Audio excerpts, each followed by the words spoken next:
نحمده ونصلي على رسوله الكريم اما بعد۔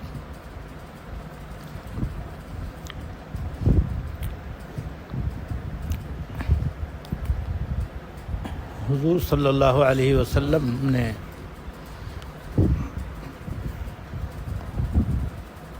اپنے آخری عمر میں حضرت معاذ بن جبل رضی اللہ تعالیٰ عنہ کو یمن کا گورنر یا عامل مقرر فرما کر روانہ کیا،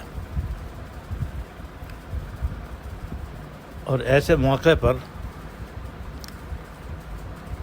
حضور صلی اللہ علیہ وسلم کا عام طور پر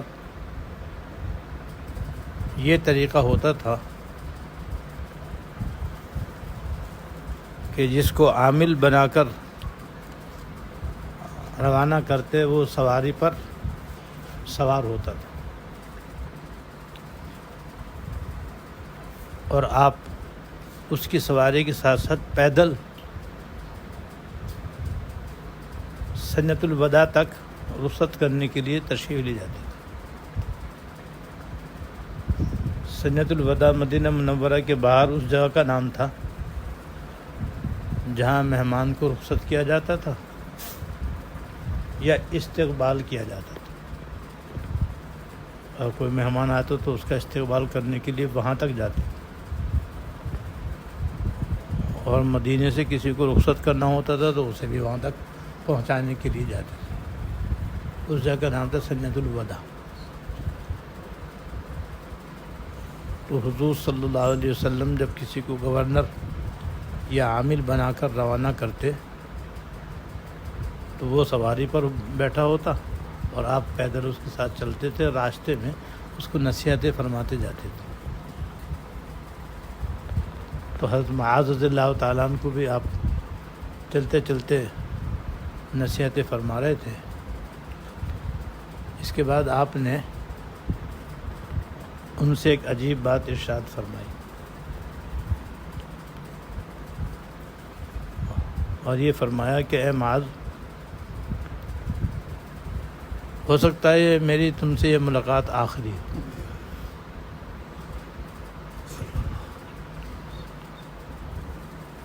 اور آئندہ تم کبھی یمن سے مدینہ منورہ واپس آؤ تو تمہارا گزر مسجد نبوی اور میرے مزار پر ہو۔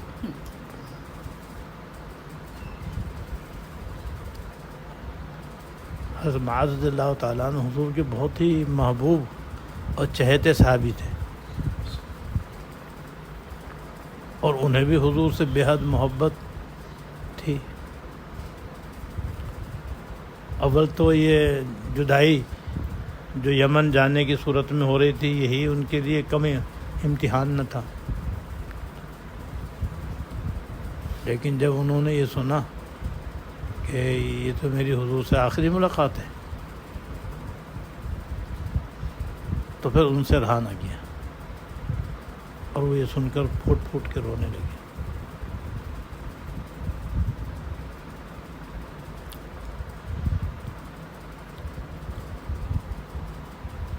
پھر حضور نے جب ان کو روتے ہوئے دیکھا تو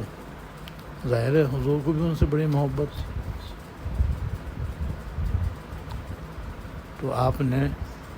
اپنا چہرہ مدینہ منورہ کی طرف کر لیا،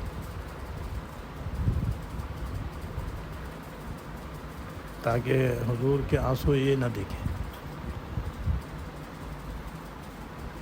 کس قدر حضور کو ان سے محبت ہے اور ان کو کیسی حضور سے محبت ہے۔ اس کے بعد آپ نے جو نصیحت فرمائی وہ ہے ہمارے آپ کے لیے ہمیشہ پلے باندھنے کے لیے۔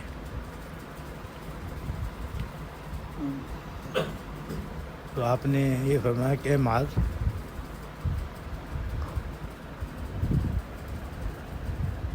جو شخص متقی ہو، پرہیزگار ہو، تقوی اور پرہیزگاری اختیار کرے تو وہ میرے قریب ہے، وہ میرے قریب ہے، وہ جو بھی ہو جہاں بھی ہو۔ اس لیے تم عورت سے مجھ سے جدا ہو رہے ہو، لیکن اگر تقوی پر عمل کرو گے تو میرے قریب ہی ہو۔ اور یہ فرما کر آپ مدینہ منورہ کی طرف روانہ ہوئے اور حضرت معاذ یمن کی طرف روانہ ہوئے۔ تو یہ آپ نے عظیم نصیحت آخر میں فرمائی جو قیامت تک کے لیے سب مسلمان خواتین و حضرات کے لیے ہے، جس کا حاصل یہ ہے کہ جو تقوی اختیار کرے گا، چاہے وہ ظاہر میں حضور سے کتنا ہی دور ہو، اور چاہے زمانے کے اعتبار سے بھی کتنے ہی بعد میں آئے، وہ حضور کے قریب ہے۔ اور جو متقی نہیں ہے، پرہیزگار نہیں ہے، خوف خدا اور فکر آخرت اس کے اندر نہیں ہے، تو چاہے وہ جالیوں پہ کھڑا ہوا ہو پھر بھی وہ دور ہے۔ یہ ہے نصیحت۔ اور تقویٰ کہتے ہیں گناہوں سے بچنے کی کوشش کرنے کو، اور جس وقت اللہ تعالیٰ کو حکم آ جائے اس کے بجا لانے کو، اس کا نام ہے تقویٰ۔ یہ ہم سب کو اختیار کرنے کی ضرورت ہے،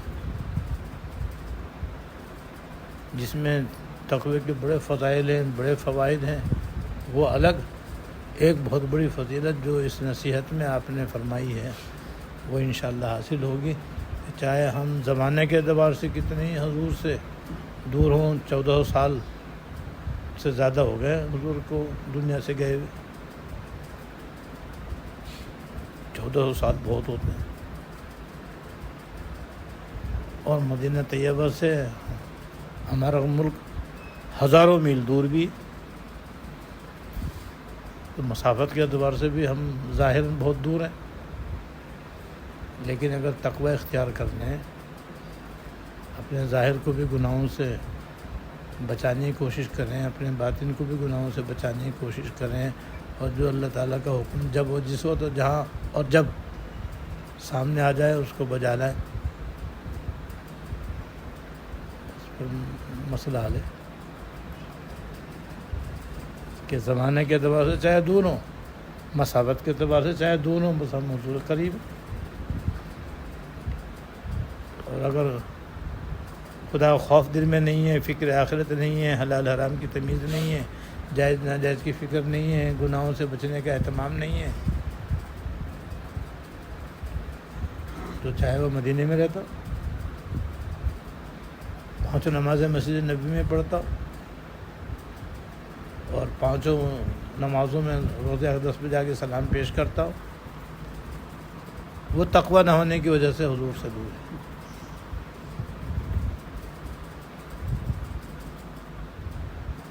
صحابہ کرام سب تقوی کے اعلیٰ مقام پر فائز تھے، بعد میں بھی ہزاروں مسلمان خواتین و حضرات تقوی سے آراستہ گزرے ہیں۔ ہمیں بھی حضور کی اس نصیحت پر خاص طور پر عمل کرنا چاہیے۔ اللہ تعالیٰ توفیق عطا فرمائے۔ واخر دعوانا الحمدللہ۔